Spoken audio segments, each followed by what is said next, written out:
This just in, robots are taking over poker and it's no longer fun to play. Alright, that's not the reality, but solvers are having an impact on how we play poker. You can learn a lot about poker by utilizing a solver, but it can be overwhelming to know where to start. That's why I made this video. You asked, and I'm going to do my best to help you out. I'm going to tell you about what I use, how to get it, and walk you through an example of how to use it. But before we do that, it's critical that we have a discussion about what a solver is and what it isn't. That way you know what you're getting when you add this as a study tool. We tend to want the answers for what is correct in a situation so that we know what to do and we can feel good about our decision regardless of the outcome. The information that a solver puts out is not the bottom line absolute best way to play a hand no matter what. What a solver does is it shows you how to create indifference for your opponent. That of course brings us to the question of what is indifference.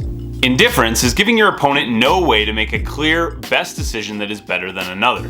Let me give you an example of this so that this makes a little bit more sense. In his book, Play Optimal Poker, Andrew Brokus talks about an example of what indifference looks like. Let's say that someone owes you $100 and they're going to be showing up to one of two different poker rooms. Let's call that person, I don't know, some random name that we can just pull out of thin air. Brad Owen. Just a random name. Alright, so Brad Owen owes you $100 and he's showing up to Poker Room East or Poker Room West. You're not sure which, but you want to meet him there so you can get your $100. Your goal is to figure out which room he's more likely to be at so that you can get paid and then to show up to that room. If Brad shows any preference and shows up to one site more than the other, then your strategy is easy. You always show up to that location. If Brad is really trying to avoid you, his best option is to randomize, to flip a coin, and to go to whichever location the coin determines. That way, he's not actually choosing and allowing any kind of preference to be built between the two locations. In this way, he creates indifference for you. There's no best strategy. No matter what you do, you don't have a way to make it better than a 50% chance that you're going to get paid.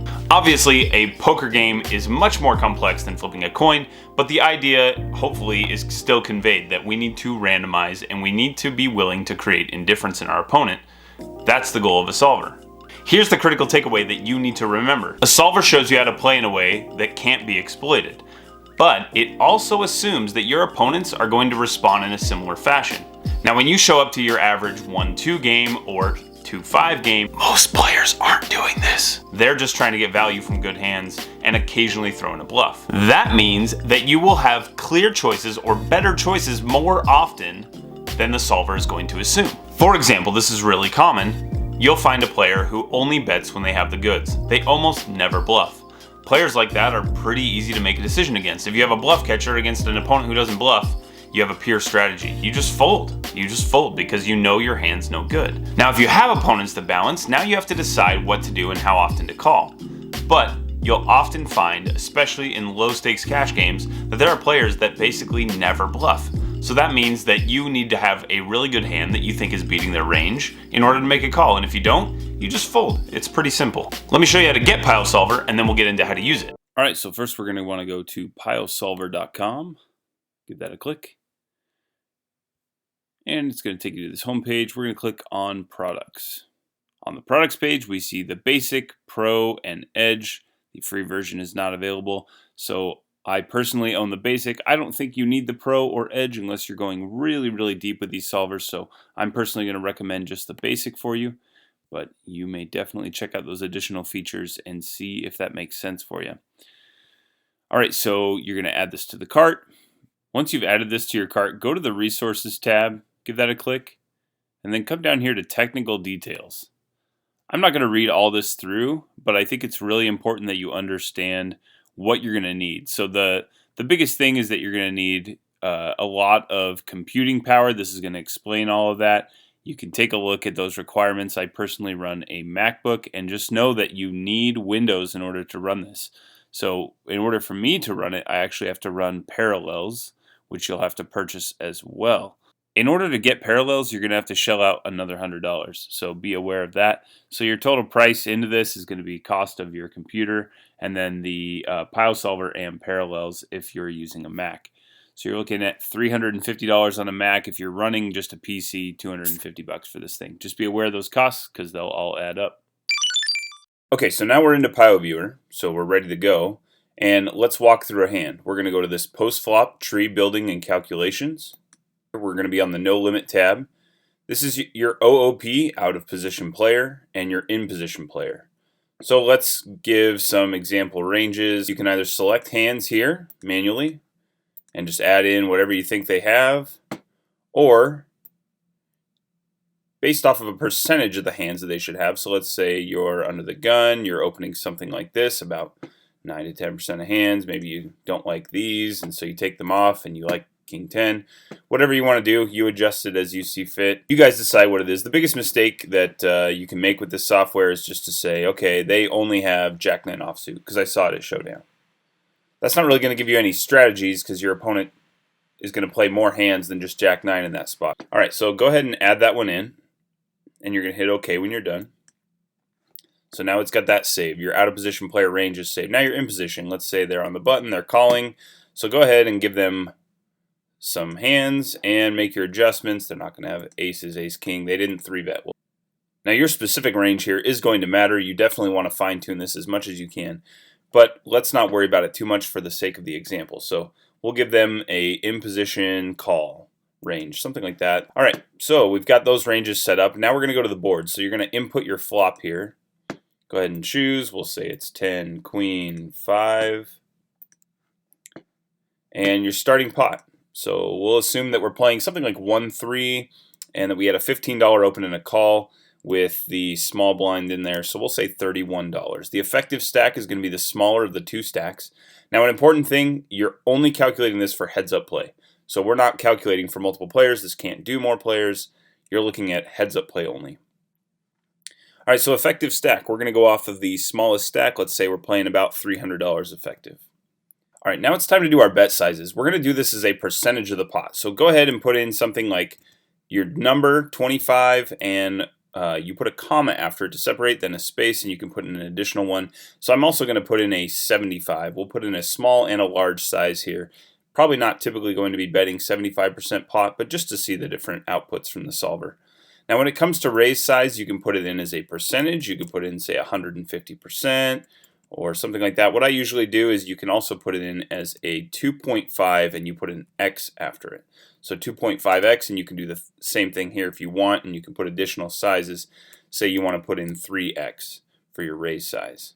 Now typically you're not going to be raising all in on the flop. The more you click these buttons, the more you're going to be causing the solver, when it builds a tree, to build a more complex tree. So knowing that we're not going to go all in very often, and you can do this for research and see how often it comes out. But basically when you add your all in, all you're doing is you're making it more complicated than it needs to be, because typically you're not getting all in on the flop. All right, so now you have the option to, if you want, say that this is pretty accurate to what you're looking for in the hand, and both players, you're going to want them to make similar decisions. You can copy in position to out of position, and it's going to populate all that for you. However, if you want it to be different somewhere, let's say that you like this on the out of position, but for whatever reason on the turn, you want the out of position player to have the option to lead for 30% and 60%, or say you want 30% and 70%. Go ahead and make your changes. For donk sizes, this is just going to say that the out of position player is going to lead into a pre-flop aggressor, so you can put those in if you'd like, if that's something you're trying to work on. Once you finish this in position player, there's some options down here below to further modify the details. You can take a look at that. There's not a whole lot that I really utilize. The all-in threshold, 67% of the initial effective stack. So basically I don't have the solver doing wild jams automatically on the flop that often, because it's such a rare play. And when it does come up in a cash game, especially small stakes, you're usually, right where you're at. So I try to have the solver only jamming in more relevant spots. Okay, once you've got all those parameters set, over here you can get the accuracy percentage of the pot for basically how unexploitable you will be. The lower you set that threshold as a percentage of the pot, the harder your machine's going to have to work. So you want it accurate, but you also don't want to set it within 1% of the pot, because then you're really requiring your machine to go through so many details. It's going to take a lot longer to solve. It's going to take more time and energy. I typically go 3 to 5%. Let's say 3% on this one. Once you've got this set, come over here to Build Tree, and you're going to click on that. And what it's going to do is it's going to start putting in all the parameters that it needs to solve for, and then it's going to tell you if it's ready to solve. Okay, so now it says build tree OK over here on the right, and that means it's ready to solve. So go ahead and click the Go button, and now it's going to say solver started. All right, so as your solver's going along here, you're going to see that it's going to update you. And along the way, it's showing you how much you're exploitable for. So you're going to get to this point now where it eventually says solver stopped, required accuracy reached. Now you have your accuracy. You're going to go to the browser tab and click that. And so now you can see the Queen of Hearts, 10 of Clubs, 5 of Spades, the $31 pot. Basically all our information is here, and it's got our bet sizes based off of our percentage. So it's going to tell you the actual amount you're betting, not the percentage that you're betting. And over here you can see the frequencies at which you'll take those actions. So let's go ahead. You can look at this a few different ways. You can look at the range first. So here's our ranges. Here's your equity. So this is showing kind of what percentage of the pot you would expect to win on average with these hands. And you can see kind of these, the nice thing with these color maps is it's showing you, basically it's following this spectrum right here. So red being, you're in trouble, you have no equity, and green being, this is your pot, you're going to win most, 100% of the time. It's going to show you kind of this color range of where you're at. So you can quickly pop this up, and without having to go through and go 32.48, 53.03, 80 points, you're not having to figure out what the numbers are. You can just go through and take a look and see based off of the colors. Oh, my queen 10, I have 2 pair. I've got a set of 5s. Boy, pocket 3s aren't doing that well. 7-6 has nothing. The other thing you can do is you can go for your expected value. Now this changes. So instead of a percentage of the pot, you're looking at how much of the pot, how much money you're going to make on this hand by the end if you just continue playing this hand. So these are typical amounts that you should expect to win with this hand versus having the percentage of the pot here. All right, so I've given you these boxes here. Let's look through these really quick, and then we'll talk about takeaways. All right, so we're getting into combinations here. This is really the advantage of the Range Explorer. So the biggest takeaway I get from this page often is how strong an opponent really is. Here's their really strong hands, and you can see their overall makeup of their range. They have just a lot of combinations of stuff that isn't that strong. It is good to see how often they just have some medium hands that maybe are susceptible to a bluff. Or when you get checked to multiple times by a player who was betting you pre-flop, you start to think, okay, well, there's a lot of this that makes up their range. All right, so now let's go to the strategy tab here. Pick the strategy option, and you can see what it's going to do is break down the percentage of the time it's going to take a strategy. So 95% of the time, approximately, it's this darker color, so it's betting $23. A very thin sliver, or it's just 4% of the time, approximately, it's betting $8. And about 1% of the time it's going to check with aces. Okay, so that's the strategy tab. Now the option, and I use this quite a bit, this is strategy plus your expected value on a play. So now you're going to see what it's doing, and when you hover over so let's go back to just strategy. If I hover over this, it's showing me what I should be doing.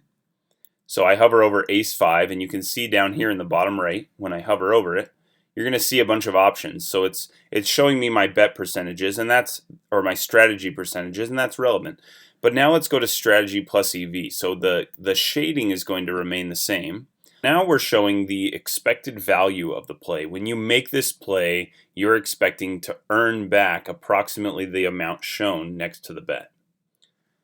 So I like this view. I use it quite often. It's going to show you a lot of good information here.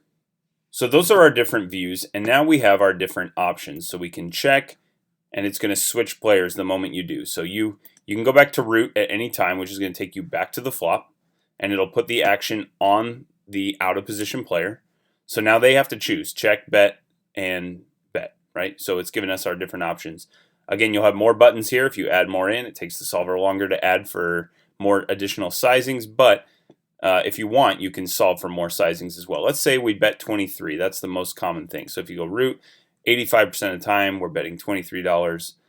Typically, you're going to want to do what your opponent has done, because the solver is going to begin to adjust ranges based off of the actions that you've taken. So now you can see that we're raising to 3x pot less than 1% of the time over here. So we're not going to take that action very often. You can see that we're folding quite often with this range, and we've got some calling hands. Let's not fold. Let's go ahead and call. When you do, it populates this board and it gives you the option to choose the turn card. So let's say the turn card is the 6 of spades. Let's add a flush draw in there too. Make the hand a little more interesting. Now you can see that it's going to give us the option of an all-in or our bet sizes with the check here. So our all-in is going to come at 3.4%. We've got a $54 bet at 39% and a $23 bet at 8%. Here's your checking frequency. So our hands that show this larger size at a lower frequency are going to now show a lighter weighting when we get to the turn. So we get to the turn, and now because we took that line, it's less likely that we have jacks. So it's going to reduce the weighting of jacks, jack 10, nines, anything that wouldn't take that strategy as often, and it's beginning to calculate down what you should and should not have. So now let's make a bet that's unlikely for us to take with our sets, our 10s and queens, and we'll kind of show that. So we bet 23, we'll say that they call, and now the turn's the deuce of diamonds, but take a look at what that does. So now our sets went from being highly weighted to barely being weighted. That really dropped down the likelihood that we have a set. So every decision that you give to the solver, every time you input something new, it's going to change weighting on this hand. Now that you understand how a solver works, here's the big takeaways that you can learn from a solver while using it. Probably one of the biggest things that you'll take away from using a solver is bet sizing. So a quarter pot bet here, you can see, I thought that was going to be a good bet size, but when given the option between 75% of the pot and 25% of the pot, the solver is choosing the larger sizing. So now you can go back through and you can make modifications, you can change your bet sizes, and maybe give it like half pot and 75% and see what it does. Give it 35% pot and see what it chooses. So make different adjustments. Don't just run this hand one time. Run this hand and then say, you know what if I give it a different bet size here and I choose a smaller raise size, or I give the opponent a smaller raise size or something like that. What if I make some adjustments here? Then what does the solver say? Same hand, and you'll see that this bet size detail is going to change quite a bit.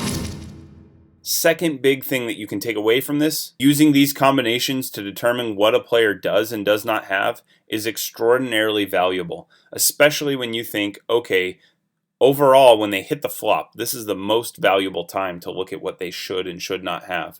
Because it's so easy for us to think when we get raised, oh my gosh, they must have a set, oh my gosh, they must have two pair, things like that. Well, look at the frequency at which they actually have those. Not saying they don't, but look at how likely they are to have those cards on this board. It's not that common. The next big takeaway you're going to learn is just some strategy of how to balance out your range and find good bluff candidates to mix in with your value hands. For example, let's say that this goes bet, raise, and now the option comes back to the preflop aggressor who's out of position. You can see that if you have a set of queens, it just wants to call because you have so much of the board dominated, and it's unlikely that your opponent is going to continue if you raise again. Now if you have tens, because the queen exists as a top pair, it's going to start to raise that more often. If you have over pairs, you've got a lot of good candidates to raise, but look what the solver's doing with ace 5. You have a backdoor flush draw possible, an overcard, and a pair. So this is choosing this as a good bluff candidate because it has the ability to improve so well on the turn in the river. So it's interesting that you're going to be making these which don't take a whole lot of thought. This is pretty common sense that your queens are just dominating. Why go for the raise again? Your tens have a queen. Your king and your aces, again, you're targeting queens. But your ace 5 is not as intuitive. It's not a hand that you're naturally going to choose. Oh, I definitely want to be betting this here. But when you start to break down and think about why the solver is suggesting it, it begins to make sense. Ace 5, you've got the pair, you've got the overcard, you've got the backdoor flush draw. So at 83% of the time here, it's going to choose to raise. Minimum defense frequency is the next big takeaway. I'm not going to get into the math too much in this video. If you want to know more about that, I'd be happy to make an additional video. Just comment down below and I can put that out for you. But it's something you can look up fairly quickly. But basically what we're doing is there's a bet here, and now we need to figure out how often we're calling. So in order to not be exploitable, we need to call at a high enough frequency. We'll look at what hands we need to be calling with here to a 75% pot size bet, we need to be calling to not be exploitable down to just a pair of fives. 6-5 suited needs to be calling. We need to be calling with 10-8 suited. That's not that great of a hand. King-9, a gutter ball with an overcard, needs to be calling at 62% of the time. This is an uncomfortable spot for an opponent and a call that most people aren't really going to make. If you bet 75% pot and I'm holding King-9 suited, my inclination is to fold. But you can see that what this does is it really shows us how often we can create a mistake in our opponent by making a bet. Now, when you're making the call, notice a big takeaway from this is that even though this is your minimum defense frequency, this is assuming your opponent has a balanced betting range. Again, just to reiterate what we talked about at the beginning of this video, a lot of people are not balanced. Therefore, this doesn't need to be in your calling range all the time. Just know what it would require, because the biggest way that you can use this is to exploit your opponents when they're not calling often enough. The last big takeaway I want to give you here is the river card and what you can do with it thinking about your bluffs. Let's say you have a hand like 9-8 suited. You're probably not calling on the flop. You can see this is extremely lowly weighted because there's not going to be a whole lot of representation of 9-8 on this board texture. But that's all right. Let's say that for whatever reason you made the call on the flop. By the turn you had the double gutter, and so you decided to stick around again. Now on the river you hit an 8. The opponent checks to you and you can see, okay, 9-8 suited. I'm supposed to be checking back, and it shows that there's some profit there. Okay, but now let's say that you've thought ahead of time, hey, if any spade comes in, I'm going to make the bluff. Okay, so let's go back and let's change this. It's a call, and the river is the deuce of spades. And so now the opponent checks, and look what 9-8 suited is doing here. You naturally thought to yourself, okay, this is a hand that if my cards don't come in, it's a good bluff candidate. And you can see that the solver would agree with that. So now it's going to be betting at a huge amount, and it's a positive EV play. Okay, so 2 of spades, I'm going to go ahead and jam. Let's look at what they're going to have to do in response. Wow, they're folding 67% of the time, even with hands like aces. They're calling really with their sets and occasionally with their overcards and top pairs. But they're going to be folding out even their aces and kings at a pretty high frequency. So, okay, good to know.